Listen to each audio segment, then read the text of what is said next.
I don't have much to remind you about last time. Last time it really wasn't a heck of a lot to say, other than we had introduced internal energy.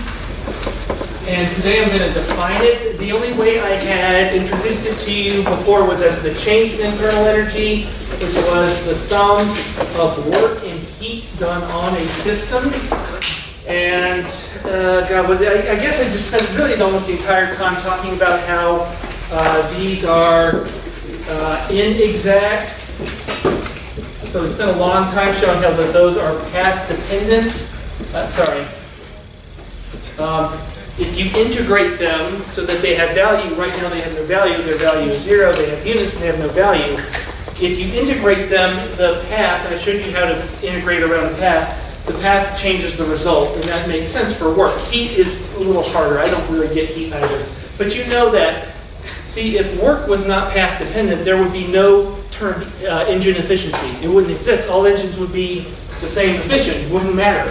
And now they add together into something that's exact, which is internal energy. Internal energy is the energy a molecule has, which is, I always worry when I hear something like that, because I'm like, versus what? The molecule, the energy that it doesn't have, which is all the energy. And so when I start thinking like that, nothing makes sense anymore.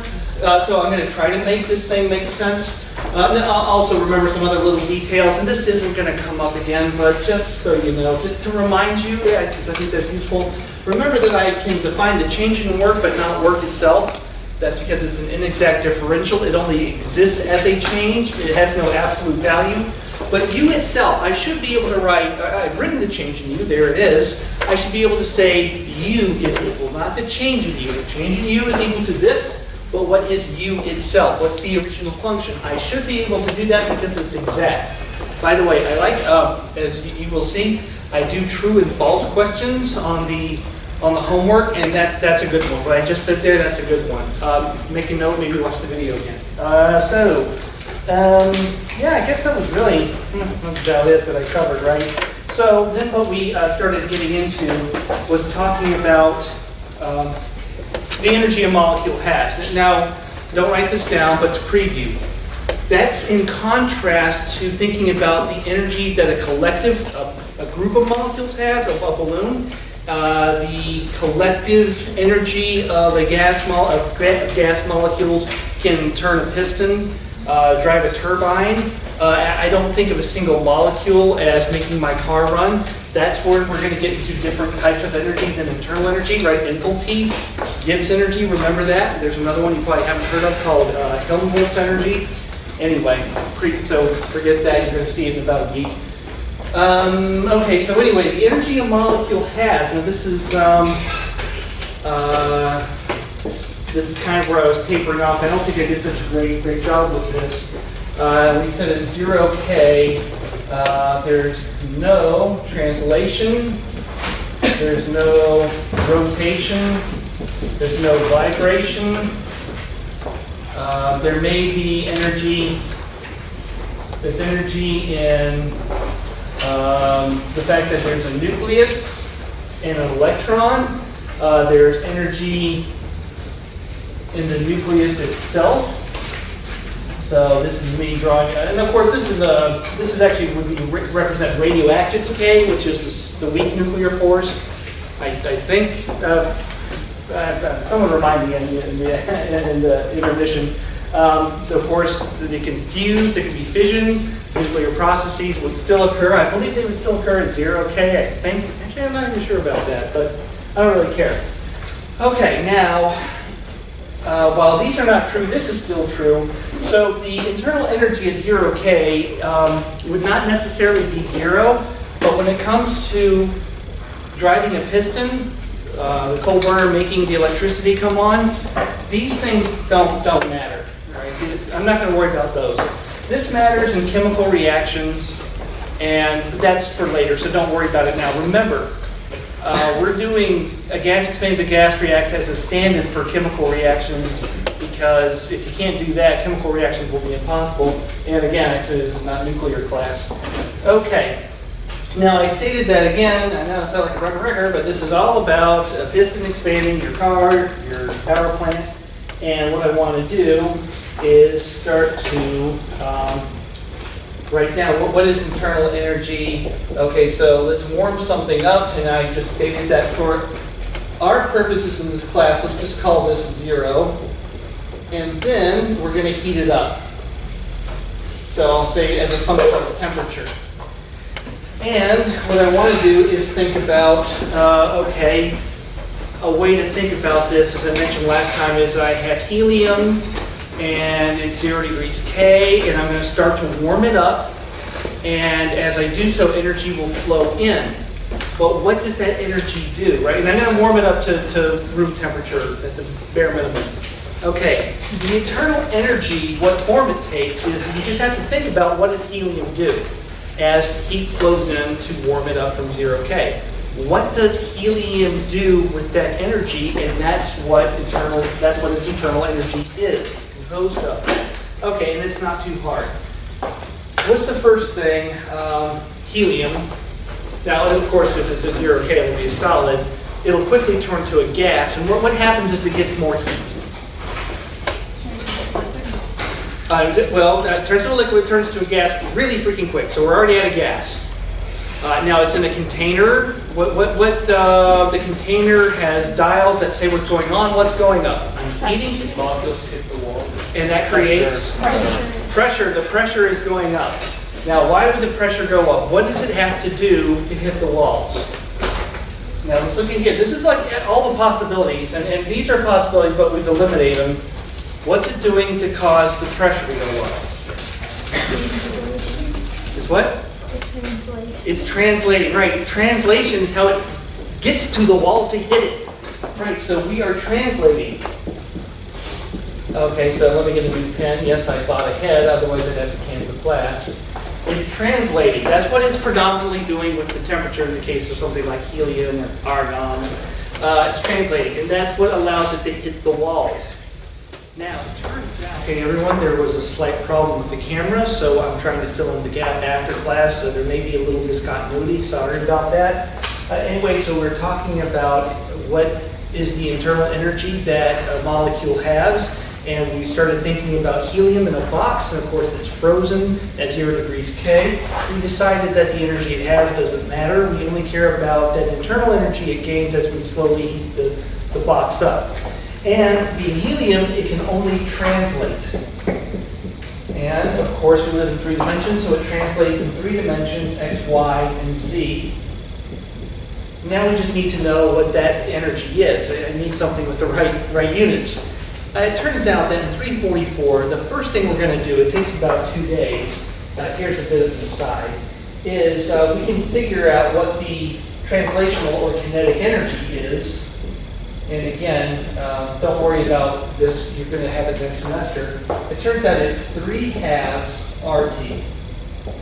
There we go. So that's joules per mole, has the right units, so that's what it is. And what's actually going on is, I'm going to write this down in a minute, I'm foreshadowing here.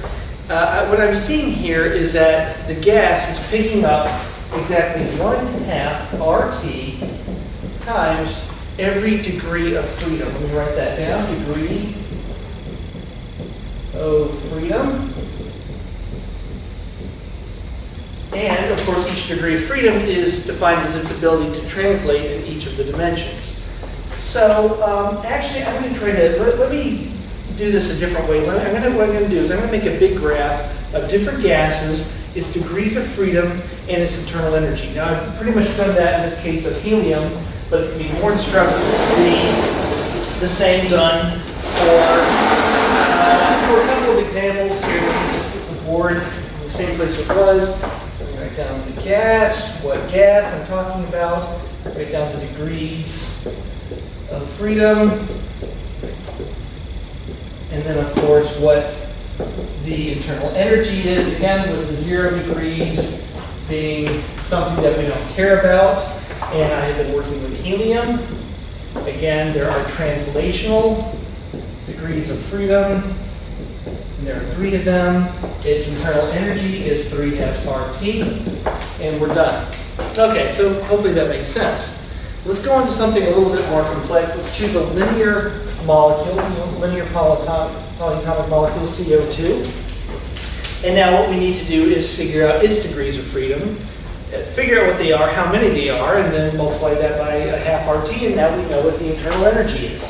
Okay, now everything, no matter what I put down here, everything can translate in 3 dimensions. That's always going to be true. So I'm going to have at least 3 halves RT of internal energy no matter what.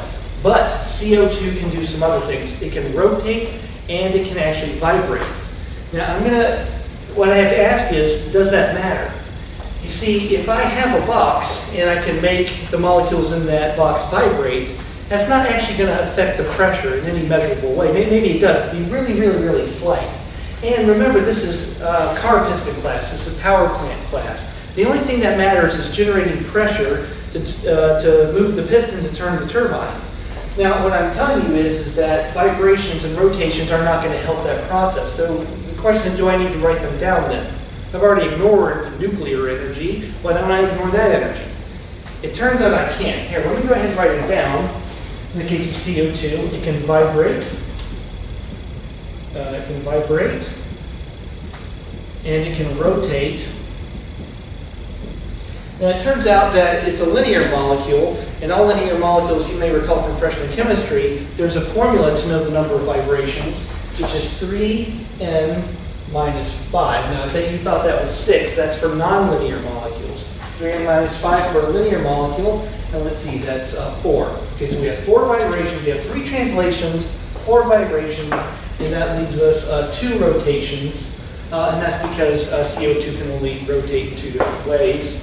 And the total is 3n, where n is the number of atoms. So 3 times 3 is 9. Let's see, 1, 2, 3, 4, 5, 6, 7, 8, 9. Okay, that gives us 9 halves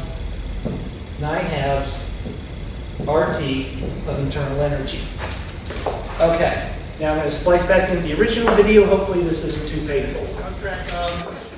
Okay, so it turns out that, all right, for one, I need to write this down because when I give it energy, it's going to spend it on vibrations and translations. While that does not help drive the piston, which is what I care about, I need to keep track of that because it affects how the engine works. So what I get from that is actually gases like helium are better in a piston because the energy I would put in would not get wasted on vibrations and rotations. Why is that? Why wouldn't it do that?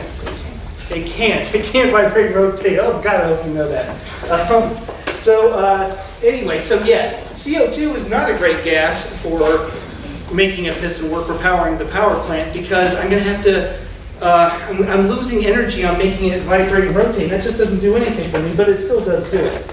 So let's, now this is a linear molecule, so let's talk about vibrations. Now, you remember you should have learned this in freshman chemistry. How many ways does a linear molecule vibrate? 3n minus, does that sound familiar? 3n minus what? 3n minus 6 sounds familiar, but this is linear. This has got a little scarf at 3n minus 5. 3n minus 5, yeah. And that is 4. 4 vibrations. Okay, then now, and here's why. You had 3 minus 6 for nonlinear molecules. You had 3n minus 5 for linear. It actually has to do with the rotation. CO2 only rotates 2 different ways.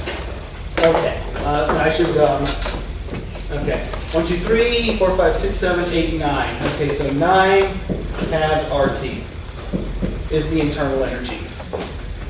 Okay, and in terms of why it can't rotate, I usually like to add, actually, I could actually do helium or CO2. Let's start with helium. Why can't I rotate helium? Actually, I just took that as a given. I shouldn't have done that. Remember, I just said helium can't rotate. I should have asked you that. Why not? I can roll a bowling ball.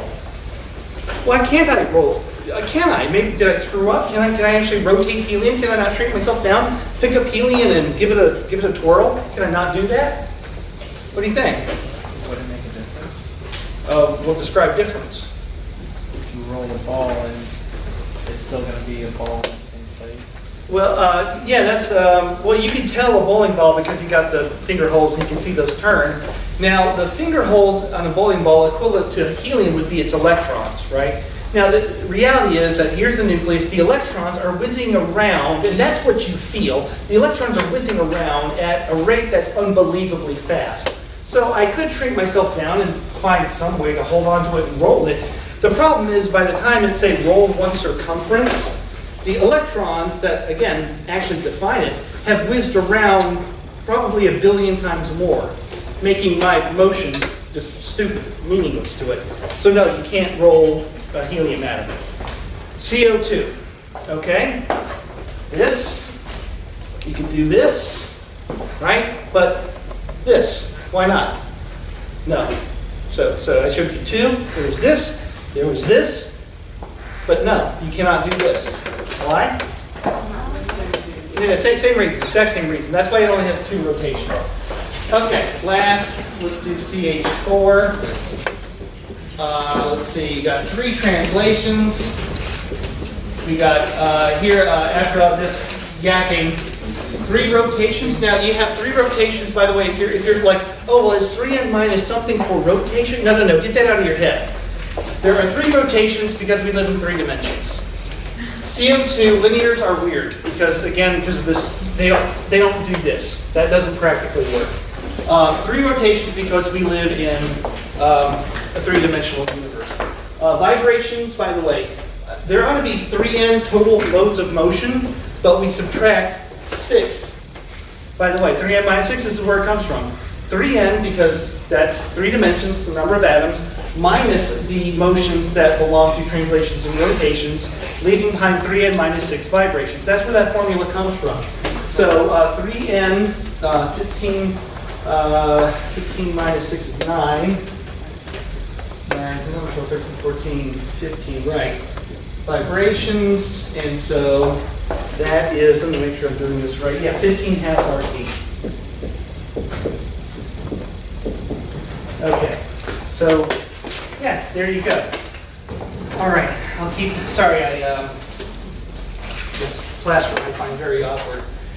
All right, so what I want to do now is write down what U is. I said it before last time. I just hinted at it. Equipartition. Okay. My spelling is awful. Okay, U is defined by the equipartition theorem. And what that says is, I've already been saying it the whole time, I just didn't define it. You basically have 1/2 RT for every degree of freedom. I'm just restating it. I just think it's actually going to make more sense now that I've gone through this whole blah, blah, blah, blah, talking about all the types of molecular motion. I'm hoping it'll make more sense. Now, what this means is that, and again, I'm restating myself, but I think it bears restating, that when I give a molecule energy, it spins it however it wants to. So if the molecule doesn't care how it spends energy on translation, or if it's from an energetically perspective to spin it on vibration, it will do so with relative equality. So I have 2 units of energy, I'll give 1. If 1 can be given to translation and 1 to rotation, I will do so, if all things are equal. So yeah, it just doesn't discriminate, let's put it that way. So that's actually kind of sensible. I hope you wouldn't actually have to try to even remember that. What does your gut say to you? You know, if you have energy, it's gonna, it's like saying, if I get a molecule and I heated it, and so it's a gas molecule, it's gonna preferentially move this way, but not this way. Huh? No, that doesn't make sense. That actually is consistent with the equipartition theorem in terms of the 3 translations. There's no reason why I prefer to go one way and not the other. You just have to extend that logic to include vibrations and rotations. It's actually sensible. See, you don't even just learn to evolve your instincts and don't even try to memorize stuff. Besides, you got too much to memorize here. Okay, now with that said, let me tell you why half of this is wrong. Yeah, sorry. Okay, it turns out that these 2 numbers are wrong. I've misled you. And it's because the vibrations don't count. It's like I almost misspelled count because I can't spell. I can't count. So that's why I'm a physical chemist. It turns out that I have actually overstated this. I can't actually include the, I cannot actually include the vibrations. So this is actually 5 halves. And this is not 15 halves. This is the 3 halves. So it's 3 RT. 3 RT. Okay, what I've done is I've counted up the translations and rotations, and I did not include the vibrations in the equipartition theorem. Now, why is that? Now, remember what I just said, that you cannot discriminate in ways of motion if you can give those ways of motion energy equally. But what if that second part, you can't evenly distribute the energy evenly? What if that's not true? Then that's a problem. Now let's look at quantum levels of vibration. Now, I'm always kind of surprised, you did have this in freshman chemistry, but I do notice a lot of you have forgotten that in this class. Now what this is showing is, let's work with O2. Okay, that's the smallest molecule I can come up with that has vibrational structure. I guess it's H2. Anyway, whatever. Okay, diatoms, they vibrate. They have a certain equilibrium distance, and if they go a little too far, or they actually get a little too tight, there's an energy cost. This is not the best looking parabola, that's what I meant it to be.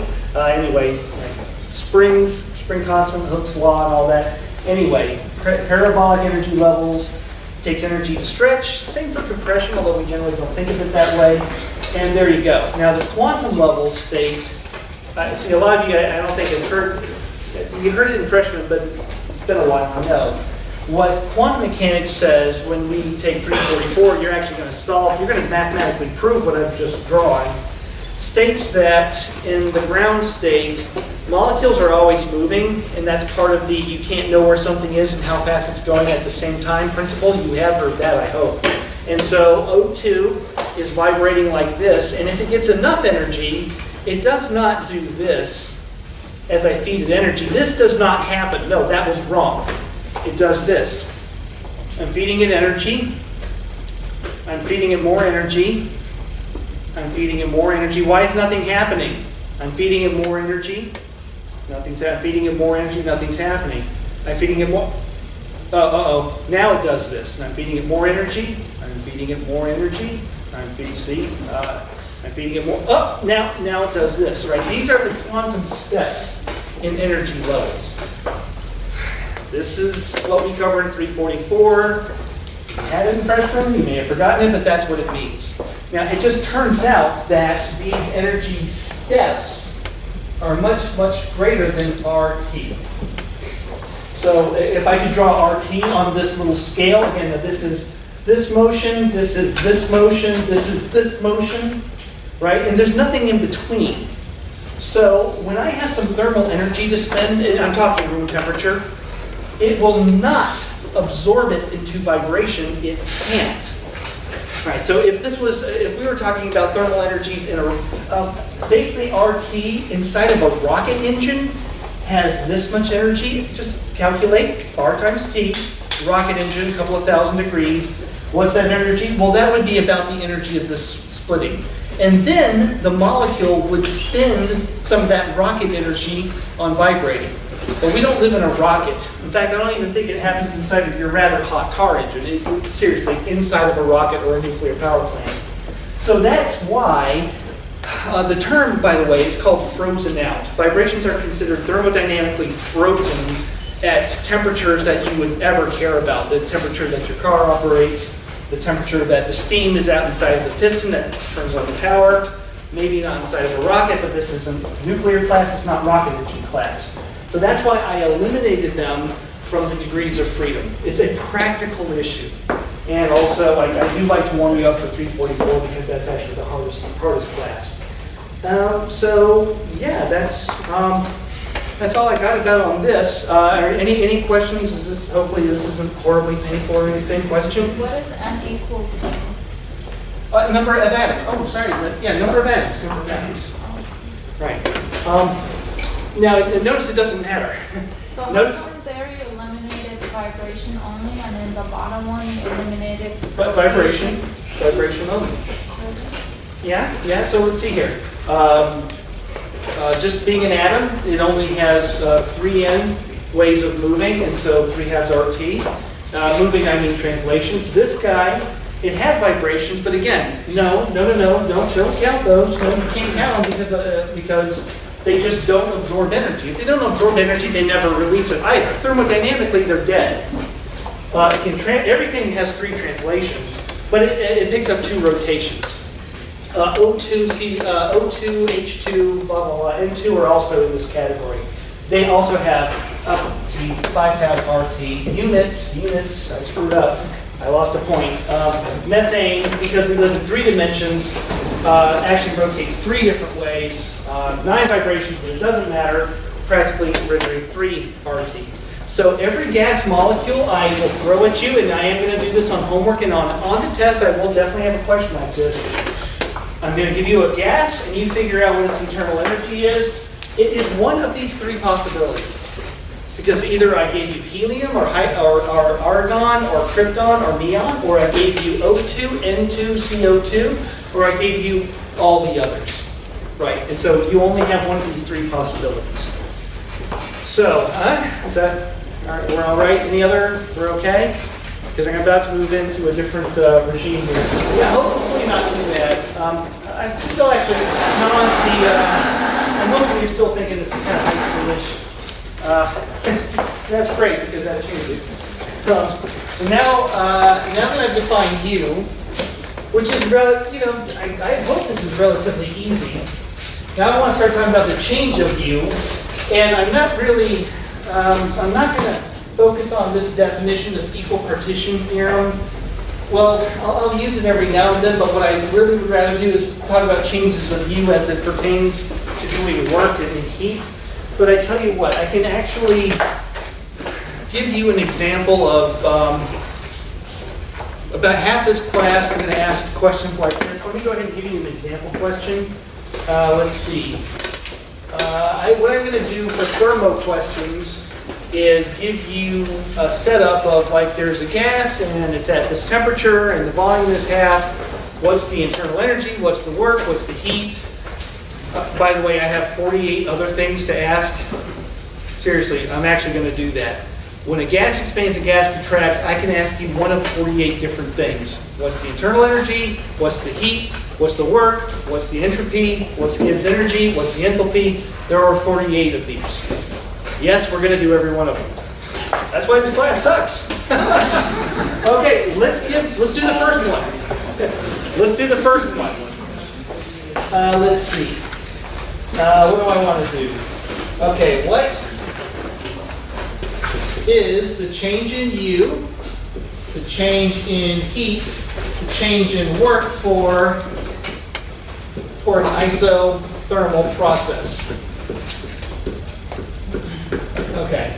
Now, later, of course, I'm going to have a certain number of moles, and the temperature is going to be this, and the volume is 5 liters, and then it changes to 6 liters. Right, trust me, it will get more complicated. That's why there's 48 possibilities. I can ask this simple question right now. Okay, now let's see here. Now, if U is, let's say helium. It doesn't matter. U is 3 halves RT. Therefore, for an isothermal process, what is the change in U? Okay, so I've got helium. It's at room temperature. I've done something. How does the internal energy change? Now remember, whatever I've done, I've expanded it, I've contracted it, I've jumped up and down on it, my cat spits on it.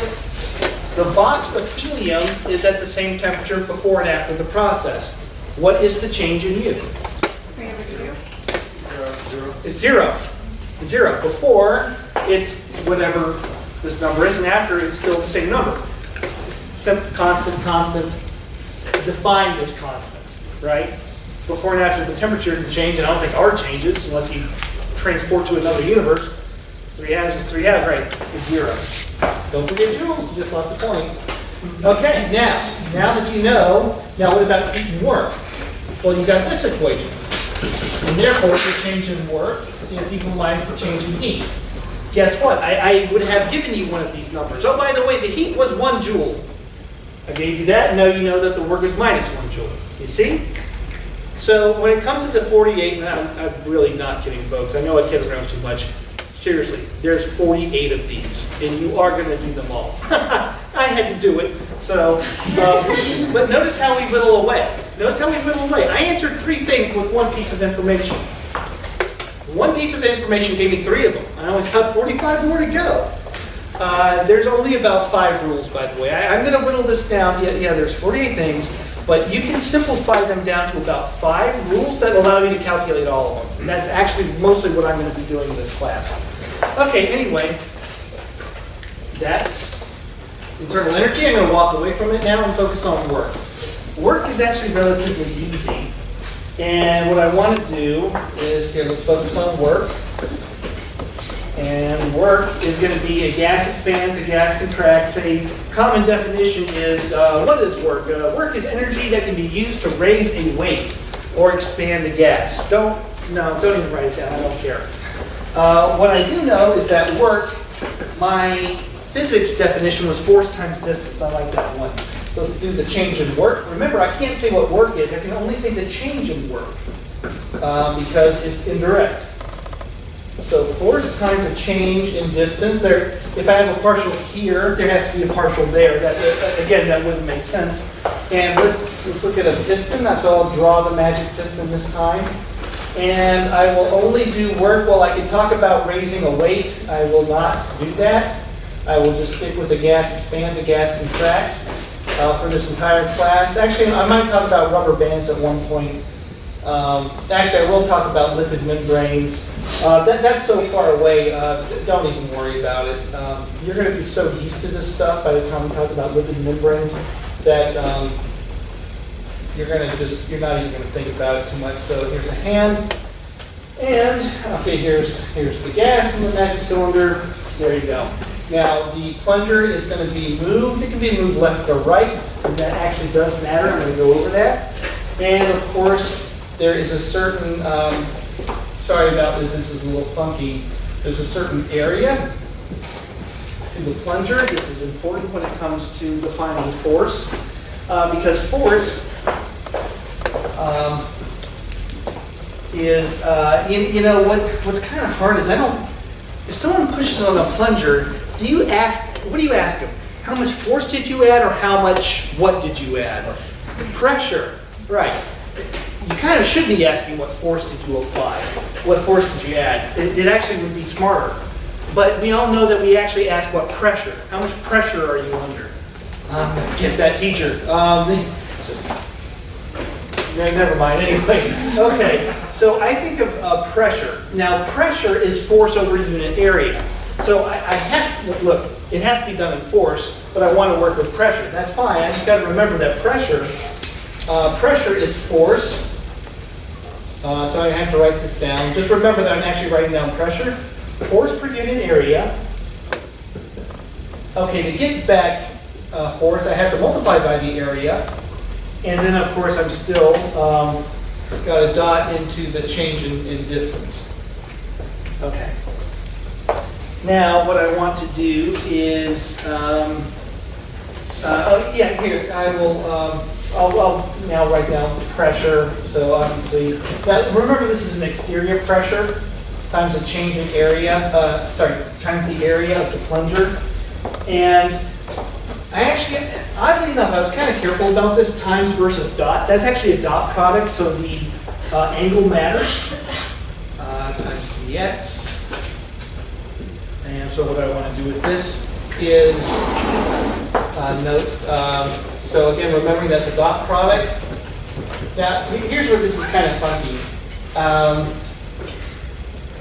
Area times the change in x. So what would that be? Just think about this. There's a certain area, and it's multiplied by a certain distance. Volume. Yeah, that's a volume, right? But the distance is changing, so this is actually a change in volume. And I'll write it out. Normally I use v. Now, remember there's a dot product, so we're going to take care of that by cosine of the angle of, this is the angle of motion. Unfortunately, folks, again, there's a dot product. I didn't do that. The IUPAC or whatever physicists did that. And so that means, remember dot products. If you don't remember this, don't worry about it. You're never going to see it again. Dot products, directions matter, right? Hopefully you remember that. If you don't, then it's okay. Okay, what do I want to say about that is that I can either be, I can do this one of two ways. I can compress. And here's my point. Here's a funny thing about work. If I compress, then the angle, the motion is such that I will call the angle of the motion 0 degrees, in the direction of the piston, just for the heck of it. And that would make cosine of 0 as what? 1. Okay, but what's the change in volume? Positive or negative? Of course, it's negative. The volume's going down. So the change in work, it looks like I'm going to pick up a minus sign. Change in V. Okay. So this is a compression, and because the volume is getting smaller, that's a negative. I don't like working with negative changes in volume, so I'm just going to put the minus sign up front. Okay, let's do an expansion. Okay, now the change in volume is positive. Okay, now remember, this is 0 degrees. This is the compression. Now I'm pulling, which has an angle of what compared to my original 0? 180. 180. What's cosine 180? Negative 1. Work is still negative. Okay. Here's my point. Work is anything that can be used to raise a weight. Who cares? This is piston class. This is power plant class. We're going to do volume. And volume is intimately tied to pressure. Force times change in distance is pressure times volume. Hey, look at that. It's still energy. It turns out that we practically always pick up a negative sign. It's just a practical thing. There actually is a deeper definition, but we'll get to that later. Practically, for right now, there's a negative sign. Here's another thing. It's not the interior pressure, it's the exterior pressure that matters. And that's actually really crucial. You've got to, you know what, little star. Remember how I said there's just a couple of things you're going to have to remember? You know, here's another one. A couple of things that if you can just get this in your head, or program into your calculator, which you're going to do, I already know that, it will make all the others easier. One, the isothermal trick, which is the Equipartition Theorem, and this guy too. That work is minus exterior pressure times change in volume. Those, of only the few things you've got to know, that's two of them. You've got to know that. All right, it's got to be in here. And in your calculator, and that's okay, it's on the cheat sheet. It ain't going to help. And one of the coolest things about this class is actually, I'm old enough that graphing calculators first came out when I was a senior and taking this class.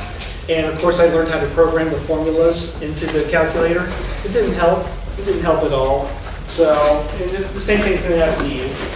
So, okay, now what I want to say about that is let me start graphing the process of doing expansions and contractions and just show you some of the consequences of the fact that it's the exterior pressure. I mean, right now, hopefully you're looking at this like, well, this is still just shockingly easy. There's this neat little factoid that comes out because of this, the fact that you're talking about exterior pressure. It turns out that there's a couple of different ways you can do this. All right, for one, now let me write down work again. Okay, now remember this is useless. It needs to be integrated. Therefore, delta work is let's think of now. This is where I have to make a distinction. Let's do a path. Let's call this irreversible. The path is irreversible, where the exterior pressure is constant. This is the one that makes the most sense. So I've got the magic cylinder, and for some reason I want to compress on it. It's a model for a car engine, because this is a car engine class. And of course, I'm at 1 atmosphere of pressure, nothing's moving. And for the heck of it, it's not too hard for a human to apply 2 atmospheres, right? Do it all at once. And then, of course, it compresses until it pushes back with exactly 2 atmospheres. The reason I'm saying that is that if that's the case, the exterior pressure comes out of the integral. And this is what you get. Yes, a very, very trivial result. Shockingly trivial. Let's graph that. Let's look at pressure, again, exterior, and let's look at volume. Now, in my example, we were at P1, V1, which was, you know what, I kind of screwed up. I remember even doing this last year. In this case, it's easier to understand an expansion. My bad. It's easier to understand an expansion. I am pushing on the magic cylinder with 2 atmospheres of pressure, and I simply let go. I suddenly let go and it expands. That's what I should have done. That means that I'm at a high pressure and a low volume. I suddenly let go to a new pressure. I'm still at V1, and of course it expands. Okay. Now this integral can be represented visually by the area under the curve. And then remember, that's because you can't have less than 0 pressure, you can't have less than 0 volume. And that's why I can do that. Integrals are areas under curve. Okay, anyway. So sorry about that. I should have started with an expansion versus a compression. I always do that. So the reason I bring this up, because you're probably thinking like, well, yeah, what else could you have done? Let's do what's called the reversible path. I'll toss this up. I'm being an idiot. So you can see and compare. My bad. I need to plan this stuff out. So you can see on the video.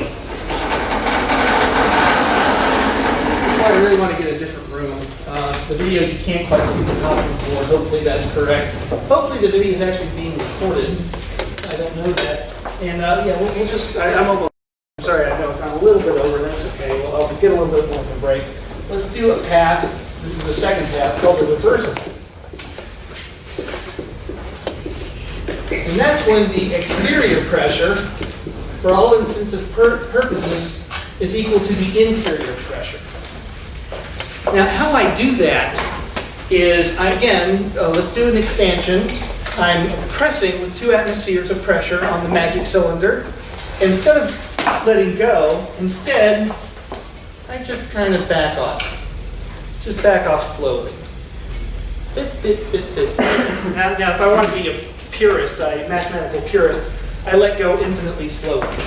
And that means that the exterior pressure is basically the interior pressure plus a differential that's so small I'm not going to worry about it. Now, why that matters is that the integrated work, which is the work that has, a number like a joule attached to it, is now, you see, you can't take exterior pressure outside of the integral anymore. Okay, now I'm stuck. You see, and really what the problem is that the exterior pressure is a function of the volume, right? Because as the pressure drops as I slowly let go, as the volume increases, as the volume increases, the interior pressure changes, and so does the exterior pressure because I matched them. Okay, but now, how do I solve this, though? How do I actually integrate it? Now remember, the problem is that there's volume inside of this variable. This exterior pressure is itself a function of volume. And if that's true, I can't take it out of the integral. I have to know how volume is inside of here, or I can't integrate it. It matters whether you're integrating x or x squared. It matters. Of course it matters. That's my problem here. Am I integrating volume, 1 over volume, volume cubed, e to the volume? I need to know that or I can't integrate it. Who wants to hazard a guess? Who wants to hazard a guess? What's the volume? P. Yep. Interior pressure is just P. But, the same as PV equals nRT. PV equals nRT. nRT over V. There you go. The exterior is actually the interior, And the interior is nRT over V. Now, of course, later we'll do van der Waals and all that. And what we get is minus nRT, natural log, dF over di. And what this means in terms of the graph, it's still exterior pressure. And here was the previous case. Okay, this was the irreversible. I wish I should just use that graph up there. What happens in the reversible is this. Right, there's a gentle one over kind of like an isotherm. Yeah, actually it is an isotherm. The exterior pressure lowers itself gently to P2, V2. And that increases the area under the curve. I'll actually represent that with a different set of hatches. And notice that the entire thing is reversible. Sorry, not the greatest use of the board today. Okay. Anyway, so I've gone over. We will take a 10-minute break. I'm going to run get a coffee. This is your introduction to work. There's two different forms, reversible, irreversible. The reversible is actually a greater quantity. And I'll talk more about that next time, actually maybe in the next hour. All right, we're okay? Okay, 10-minute break.